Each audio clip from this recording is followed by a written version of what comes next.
Ja, god afton och shalom vänner. Det är fredag 8 december 2023. Profetisk uppdatering. Vi har inte så här fint snöväder ute som det är på bilden bakom mig här. Men lite snö har vi i alla fall. Annars är det gråväder i Göteborg. Jag läser från Jeremia 29, vers 12. Ni ska kalla på mig och komma och be till mig, och jag skall höra er. Ni skall söka mig, och ni ska också finna mig, om ni söker mig av hela ert hjärta. Ty jag ska låta er finna mig, säger Herren. Jag ska göra slut på er fångenskap och samla er från alla de folk och alla de orter dit jag har drivit bort er, säger Herren. Jag ska låta er komma tillbaka till den plats från vilken jag förde er bort som fångar. Det här är ett löfte som gäller först och främst Israel, men också andligt naturligtvis, att vi söker Herren av hela vårt hjärta, och fångenskapen behöver ju inte vara bokstavlig, utan den är framförallt syndens fångenskap. Frälsning från synd. Och det här är också det Jesus säger. Den som ber där han får, den som söker han finner, och för den som klappar skall dörren öppnas. Vi har kunnat läsa idag om Internet of Trust inuti FNs plan för att kontrollera tal online. Och det handlar ju om så kallade hatbrott då. Och jag citerar en del här. Faktum är att i hela Europa har regler för hatretorik i allt högre grad används, inte bara för att tysta tal om frågor som äktenskap, immigration, sexualitet och religion, utan även för att åtala dem som bryter mot tallagar. Den här månaden triumferade Dr. Päivi Räsänen, en ledamot av det finska riksdagen och en tidigare inrikesministern, efter ett år långt hattal inom citation, åtal över hennes tal på nätet som stöder den bibliska förståelsen av homosexualitet och äktenskap. I Polen står flera ledamöter av EU-parlamentet anklagade för hatpropaganda för att ha delat politiska annonser som varnar för möjliga effekter av islamisk massinvandring till Europa. Ännu mer oroande för kritiker är att själva begreppet hatpropaganda infördes i FN-systemet av Sovjetunionen, som regelbundet beskrev antikommunistiska tal som hattal. Förklarar Jacob Machangama i en tidning 2011 för Stanford Universitys Hoover-institution. Patrick Wood, grundare och ordförande för Citizens for Free Speech, alltså medborgare för fritt tal, varnade för att UNESCO-planen säkerligen kommer att användas för att tysta kritiker av dess agenda. UNESCO drar fram uttalanden som resultatet av omfattande världsomspännande konsultationer och stöds av en global opinionsundersökning. Är korrigeringen inne, säger Wood till Epoch Times.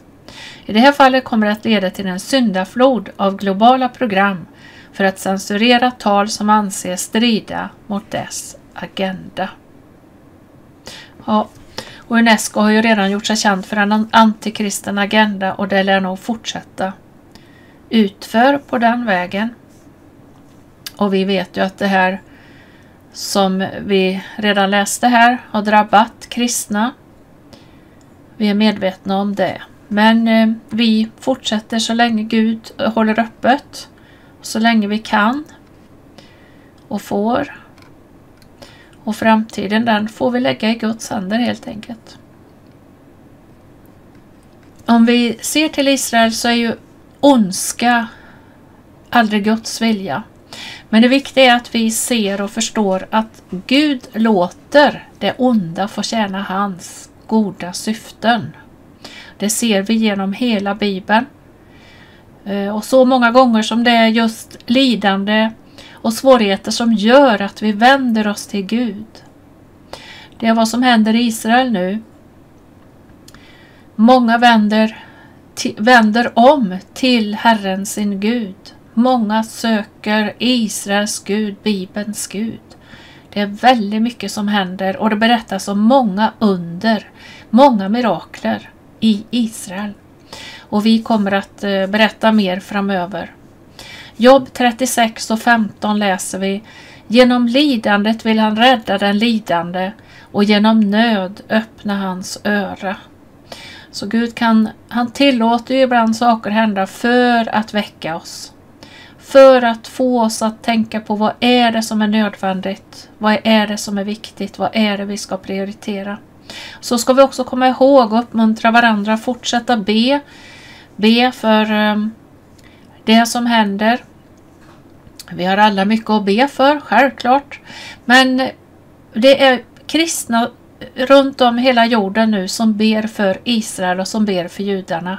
Och det är vi verkligen uppmanade att göra, och det är en uppgift för oss, alla kristna, alla på nyttfödda kristna, att vara med i bön. Och det är också säkert därför som vi får se eller höra vittnesbörd och höra om under och mirakler i Israel som gör att israelerna börjar söka Gud igen.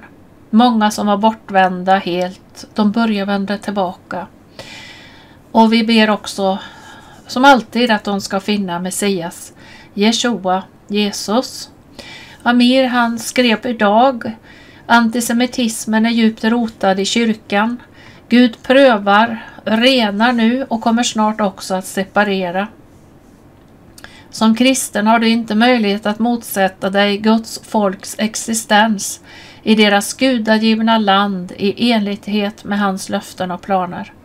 Att stå med Israel, stödja deras rätt över sitt land och rätten att leva där i fred och säkerhet förväntas av varje person som känner Guds ord, tror på det och har den helige ande i honom, alltså i Kristus, Messias. Och det är fullständigt sant. Det är helt sant. Så det ska vi fortsätta med. Och här kommer en video av en ung tjej, en mamma, 24-årig mamma i Israel som var med på det här partyt i öknen där så många mördades.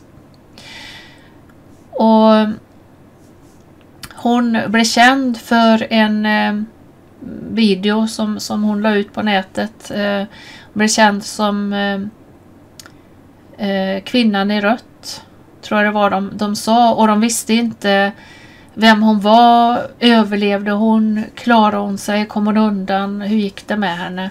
Och nu berättar hon själv lite knagglig engelska, och då blir översättningen också lite sådär knagglig. Men jag hoppas ändå att det går att förstå det tillräckligt. Vad hon var med om och hur hon kom därifrån. För att hon kom hem, och hennes man också, till sin lilla dotter. Och de är tacksamma att de lever. Så den videon kommer här nu. Och så tackar jag för mig. Önskar Guds välsignelse och Shabbat Shalom. Det är ju fredag kväll idag. Shabbat Shalom. I asked some girl, where you go? And she's screaming, they're terrorists, right there.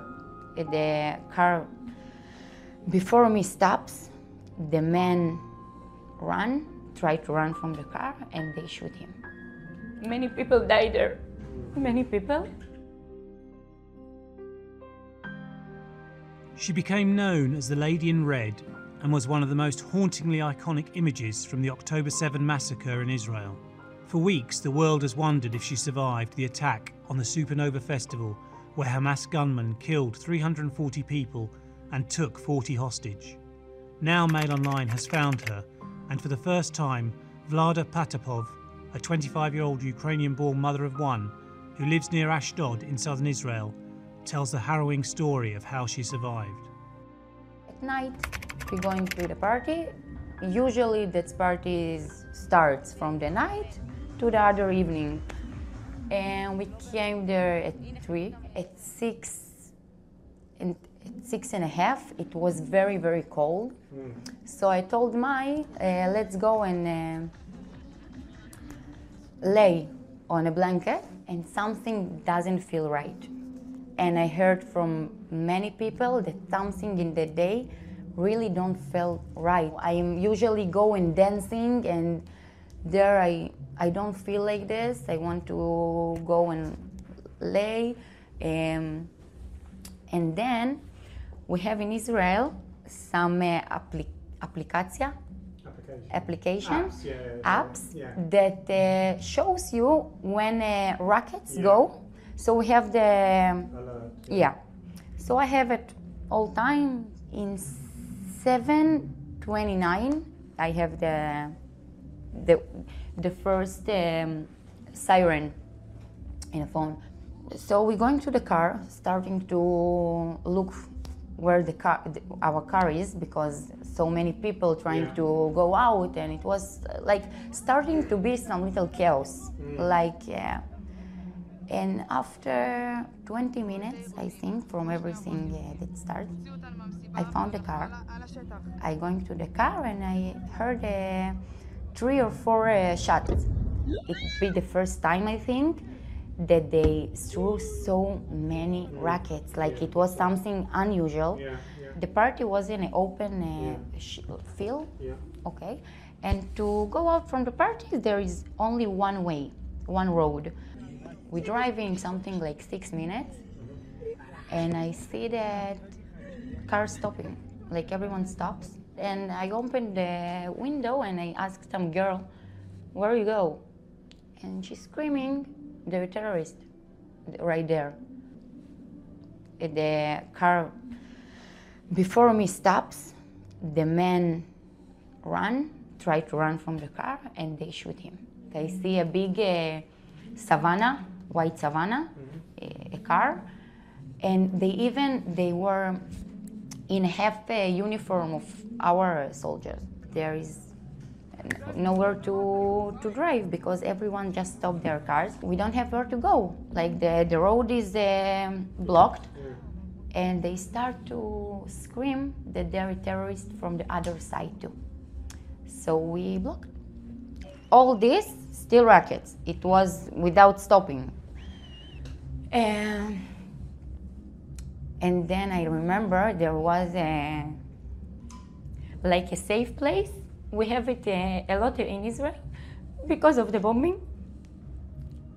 You okay? Yeah. Many people died there. Many people.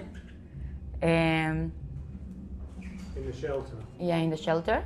In that area, they have mini shelters, open, without a door, only betonado.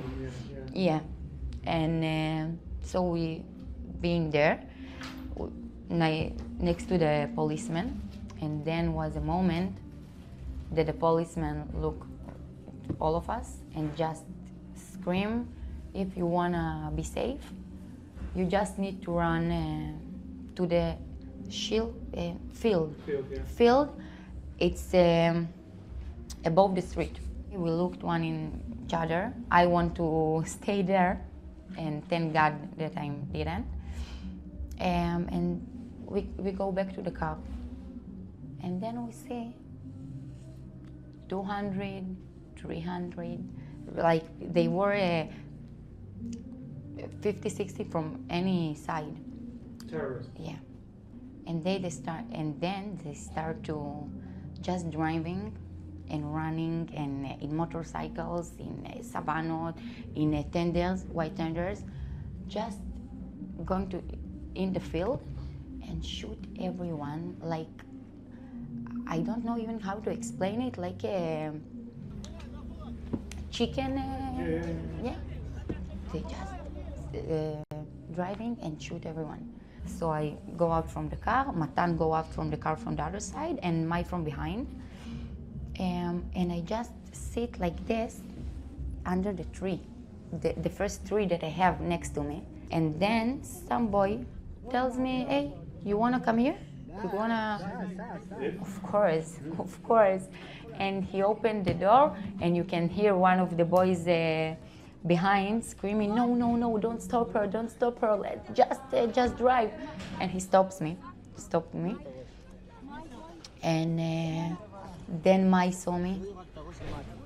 my running, I remember my running on her life, like she understand if I'm going in that car, she don't survive, like, and she's running to me, and she's always falling, like falling down, and she just jumped to the car, like you see in a video. She just jumped, and they closed the door, and when they closed the door, then we hear Matan screaming like, Vlada, I'm here, let me go to the car. And they just unlocked the door again. Yeah. And I remember Matan's face, like at start he like say me goodbye.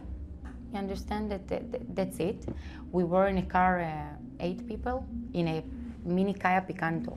Yeah. They take everyone they can, and so sorry, in that moment I just in a field.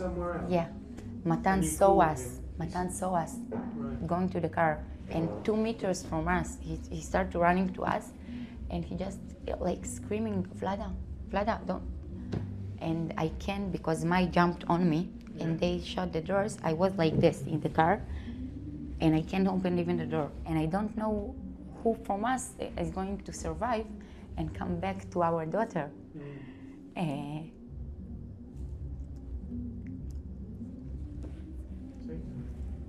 Yeah. And then Matan telling me that no one is wanna take him. After I think 10 minutes, some nice lady, I don't know till now who she is, take Matan. And thank God Matan going to another army bus, and me to another one. Someone start to shoot us from the front. 2 minutes, I think they have a puncture in a wheel. And after 2 minutes, the driver told us, it's okay, look down. And we saw a terrorist in a white savannah dead. Who killed him? The other terrorist. Why? They even don't looking where they shooting. They just driving, screaming Allah Akbar, and shooting everywhere. The terrorist was in front of us. Then we take a right, when the terrorist, where it was, right, they start shooting from right, so we take left. And I remember this was the longest 20 minutes ever, the way to the bus. And we came there. There are many people, like, I don't know, we were 60, 70. We was there till the night, because when we go there, we just, and you know, we think that we saved. I think only there I understand what happening. And then we opened the phone, and we started to see what is really going on. It's not only us, it's not only at the party, it's like it's everywhere. Even at night, it's still where the shooting, like it was a word everywhere. I think for 2 days. Yeah, for 2 days they can't clean completely from the terrorist, the area. Yeah. I just so happy that I came back to my daughter. Yeah. That really nothing else don't matter. What's your daughter's name? Romy. Romy. And how old is Romy? 2.5 years. Almost 2.5 months.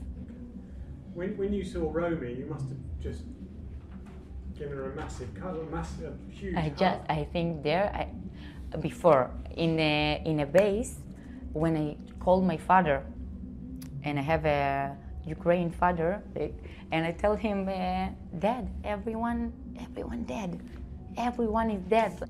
And the next time was when I go back to Romy, and I just fall down, like emotional. Yeah. And Matan as well. Yeah, Matan, like, I'm the woman. I can cry. I can, and I think that Matan was so terrified and he tries not to show this, because he's the man. He needs to support me, but you can see everyone seeing on his eyes months after this, and still that it's very difficult for him. Very difficult. I still think about our friends that not survived this, and all the hostages. There are so many babies and children. So I think I still don't understand with myself what is going on. Everyone in the country lost someone. Everyone. I don't think that day don't touch someone at that country somehow. If it's someone he knows kidnapped or even someone dead. And the fact that your image has gone around the world, everyone has seen that picture of you running, with your red scarf. And what do you think about that? I'm just happy that the symbol of this picture, it's of girl that survived, and not someone that not like it gives me some hope. I think. But you can see the fear in your face, can't you? The fear that understandable. Look, I don't understand. Like, I just understand that I need to run on my life. Like, that's it. I can't see nothing. I can't look back because they're running and shoot. Like. So you have to live for Romy. Yeah. You have to live for Romy. Yeah. I saw people from the party after this in some meetings and everything. They broken. Maybe that's the person that I am. Like, I don't wanna fall down. I don't wanna let them win, because it's not gonna happen. No. But I saw people broken. Not was something understandable. Yeah.